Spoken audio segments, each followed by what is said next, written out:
कर्नाटक में सिद्धारमैया, जो कि कांग्रेस पार्टी के इकलौते ओबीसी मुख्यमंत्री हैं, ये अपने 5 साल का टर्म पूरा करेंगे या नहीं, ये भी एक ऐसा सवाल है जो हल होके ही नहीं दे रहा है।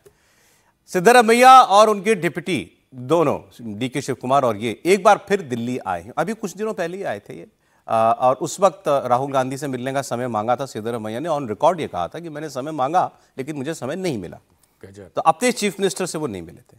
अब सिद्धारमैया अपना टेन्योर पूरा करेंगे या डीके शिव कुमार को अभी नवंबर दिसंबर में कमान दे दी जाएगी जब इनके 2.5 साल पूरे हो जाएंगे, जैसा वो दावा किया जाता है कि वादा था डीके शिव कुमार से। यही एक सवाल है। अब सिद्धारमैया और शिव कुमार दोनों जब दिल्ली में आए तो जून से लेकर अब तक ये इनका तीसरा दौरा है। इस बार जो हालांकि वजह बताई जा रही है वो है एआईसीसी के बैकवर्ड क्लास विंग के भागीदारी न्याय सम्मेलन की, और माना जा रहा है कि इस दौरान दोनों नेता अपनी पार्टी की टॉप लीडरशिप मतलब राहुल गांधी से मुलाकात करना चाहते हैं। पिछली बार जब नहीं मिले राहुल गांधी तो लोगों ने ये कहा था कि अच्छा ही किया राहुल गांधी नहीं मिले, नहीं तो उनके ऊपर दबाव बनता, या अगर वो किसी एक को समय देते तो दूसरा वाला जो है वो अग्रीव्ड हो जाता, उसको लगता मेरे साथ गलत हुआ है। तो उन्होंने कहा हम किसी से ही नहीं मिलेंगे। लेकिन ये विवाद इस बार उठा कहां से है ये जानना जरूरी है। ये विवाद कांग्रेस पार्टी के विधायकों ने ही उठाया है।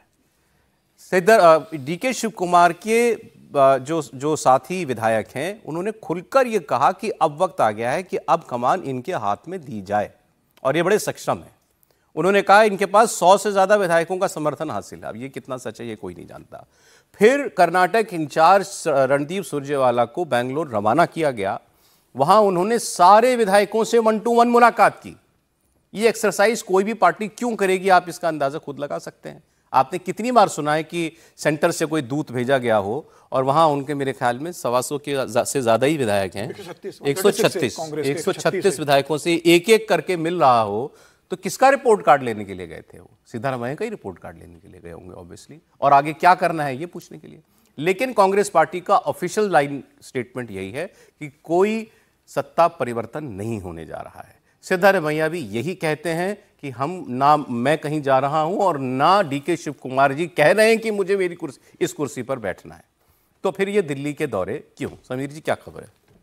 देखिए, अब राहुल गांधी तो बोल ही रहे हैं कि भाई ओबीसी को हमने प्रतिनिधित्व तो नहीं दिया, तो क्या आप अपने एक ओबीसी मुख्यमंत्री को आप हटाने वाले हो? कुरुबा कम्युनिटी से आते हैं सिद्धारमैया, तो आप क्या ओबीसी मुख्यमंत्री की बलि लेने वाले हैं? और क्या डीके शिव कुमार जो हेमंत विश्व शर्मा बन गए थे कि भाई मेरे पास विधायकों का बहुमत है, या तो मुख्यमंत्री बदलो या मैं सरकार बदल देता हूं, तो क्या उस स्टेज के ऊपर डीके शिव कुमार पहुंच गए कि आप मुख्यमंत्री बदलिए?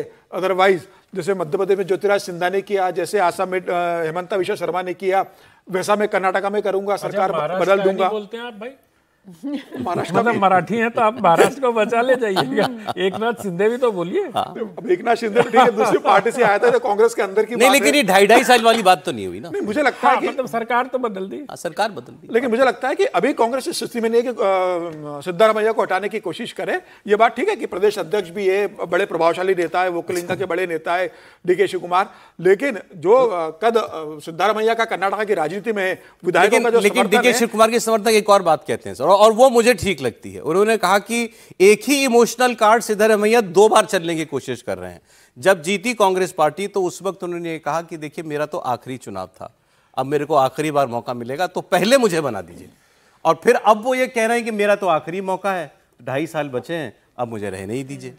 सर आप लोग सतह पर जो दिखता है वो चर्चा कर रही है, कहानी कुर्सी की है सर। बताइए फिर।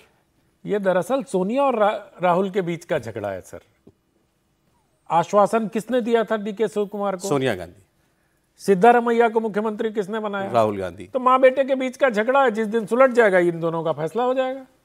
मतलब झगड़ा ना भी कहिए तो इन दोनों के निर्णयों की टकराहट है। टकराहट नहीं है, होगा तो होता तो वही है जो राहुल गांधी चाहते हैं। अब वो तो वही होगा तो फिर डीके शिव कुमार प्रयास तो कर ही रहे ना। अगर होगा वही, लेकिन दिखावा तो हुआ, रणदीप सुरजेवाला को भेजा गया, वो रायशुमारी की गई। अब रायशुमारी में क्या नहीं, अगर रायशुमारी में डीके शिव कुमार के पक्ष में आ गया होगा तो हो सकता है सोनिया जी का जो खेमा है वो इस बात को प्रोपोगेट करे और राहुल जी के सामने रखे कि भाई देखो डीके शिव कुमार का दावेदारी बनता है, उनके साथ 78 विधायक हैं, ये 64 विधायक हैं, आप उनको मुख्यमंत्री बना दो। हो सकता है राहुल गांधी ये देखें, लेकिन अब ये तो ओबीसी वाला पेच फंसा दिया समीर जी ने कि सिद्धारमैया इस वक्त एकमात्र ओबीसी मुख्यमंत्री हैं कांग्रेस पार्टी के, जो 3-4 मुख्यमंत्री, 3 मुख्यमंत्री तो अब उस लिहाज से तो पलड़ा उनका भारी लगता है। हालांकि और वो कह भी चुके हैं बहुत इम्फेटिकली कि there is no vacancy on the post of chief minister. बिल्कुल ठीक, पेशेंस रखना चाहिए डीके शिव कुमार को। 2.5 साल बाद जब चुनाव होंगे, सरकार आएगी, तो निश्चित रूप से डीके शिव कुमार बनेंगे। भाई सादे वादा उनसे हुआ, अब भी उन्हीं पे उलाहना के पेशेंस रखिए। आप वादा 2.5 साल के लिए बनना चाहते हो, अगले पूरे 5 साल के लिए बनना चाहते हो। वादा भी किसने किया? मतलब आला कमान किया, आला कमान। बिल्कुल ठीक, वो हाई कमांड जिसको कहते हैं। अगली खबर आपको बताता हूं मैं। प्रधानमंत्री नरेंद्र मोदी का नाम एक और रिकॉर्ड में दर्ज हो गया है। नरेंद्र मोदी सबसे लंबे समय तक लगातार प्रधानमंत्री रहने वाली लिस्ट में दूसरे नंबर पर आ गए हैं। उन्होंने पूर्व प्रधानमंत्री इंदिरा गांधी के रिकॉर्ड को तोड़ दिया है। इंदिरा गांधी लगातार अनब्रोकन स्टिंट में, मतलब एक चुनाव जीता फिर अगला चुनाव जीता, ऐसे अनब्रोकन स्टिंट में 4077 दिन मुख्यमंत्री रही थी, 24 जनवरी 1966 से 24 मार्च 1977 तक। प्राइम मिनिस्टर मोदी ने आज पीएम पद पर लगातार 4078 दिन पूरे कर लिए, इंदिरा गांधी से एक ज्यादा। लंबे समय तक लगातार प्रधानमंत्री रहने का रिकॉर्ड जवाहरलाल नेहरू के नाम अभी भी है। वो 15 अगस्त 1947 से 27 मई 1964 तक लगातार कुल 6126 दिन तक अपने पद पर रहे थे। प्राइम मिनिस्टर मोदी नेहरू जी के रिकॉर्ड से अभी 2048 दिन पीछे हैं। हालांकि प्रधानमंत्री मोदी पहले ही 3 लगातार चुनाव जीतने के मामले में नेहरू की बराबरी कर चुके हैं, लेकिन इंदिरा जी जो हैं, उनका जो 80 से 84 वाला जो कार्यकाल है, उसको अगर जोड़ लेंगे तो सबसे लंबे समय तक प्रधानमंत्री रहने की नंबर में अभी मोदी जी नंबर 3 पर है। वो रिकॉर्ड भी अभी नंबर 2 पर जो है वो उन्हीं के पास है, इंदिरा जी के पास है। तो अब आज बीजेपी ने बहुत सारे फैक्ट्स दिए इसके बारे में। First and only prime minister born after Indian independence, Narendra Modi. Longest serving non Congress prime minister, Narendra Modi. Longest serving prime minister from a non Hindi speaking state, Narendra Modi. Sir list बड़ी लंबी है ये। बिल्कुल सही कह रहे हैं, पर वैसे ये मैटर ऑफ प्राइड तो है। जो भी है, किसी ने भी अगर देश को रन किया, और इस दौरान आप देखेंगे देश ने काफी प्रगति भी की है, चाहे वो किसी भी फील्ड में, डिफेंस में है, टेक्नोलॉजी के अंदर है, मेक इन इंडिया के अंदर है, पॉवर्टी एलिवेशन के अंदर है। आपने वो रिकॉर्ड तो अभी थोड़े दिन पहले खुद ही बताया था अपने चैनल के ऊपर कि अब हम 4th नंबर पे आ चुके हैं इन इक्वालिटी में, मतलब कि हमारा कम है इन इक्वालिटी, हम 4th नंबर पे हैं पूरे विश्व के अंदर। साथ साथ में आप देखिए अभी हम 4थे नंबर पे आ चुके हैं आर्थिक स्थिति के अंदर, जो कि नॉमिनल टर्म्स में है, और बहुत जल्द हम 3रे नंबर पे भी पहुंच जाएंगे जर्मनी से ऊपर आते हुए, यानी कि $4 ट्रिलियन की इकोनॉमी तो अभी हम हो चुके हैं। 4थी लार्जेस्ट आर्म्ड फोर्सेस इस समय हम है। 2nd लार्जेस्ट 2 व्हीलर्स हम प्रोड्यूस करते हैं पूरे वर्ल्ड के अंदर। लार्जेस्ट प्रोड्यूसर हैं कॉटन, फ्रूट्स, पता नहीं कितनी चीजों के। तो कहीं ना कहीं जो आज है शायद थर्ड बिगेस्ट फोन्स एक्सपोर्टर। और खासकर आप देखिए कितना तेजी से हम प्रगति कर रहे हैं इन्वेस्टमेंट लाने के लिए। तो कहीं ना कहीं ये बहुत इंपॉर्टेंट है कि देश की जो आज स्टेटस है जी। आपको याद होगा G7 की जब मीटिंग हुई थी, पहले प्रधानमंत्री को नहीं बुला रहे थे, लेकिन उन देश का आज वो स्टेटस है कि कोई चॉइस ही नहीं रह जाती G7 के पास हमारे प्रधानमंत्री को बुलाने। तो मैं आपको जरा इस पर बीजेपी के सांसद निशिकांत दुबे की बात सुनाता हूं, फिर और कौन कौन से रिकॉर्ड एक ही दिन में बनाए हैं मोदी जी ने, वो आपको बताएंगे।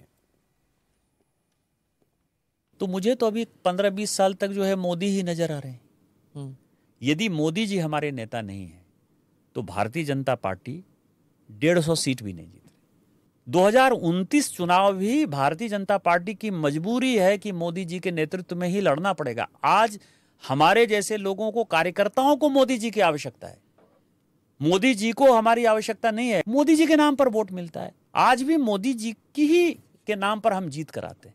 2047 का यदि विकसित भारत बनाना है तो आपको मोदी जी को जब तक उनका शरीर साथ देता है, और इस देश में हुआ है 82 साल में जो है मोरारजी भाई जो है देश के प्रधानमंत्री बने।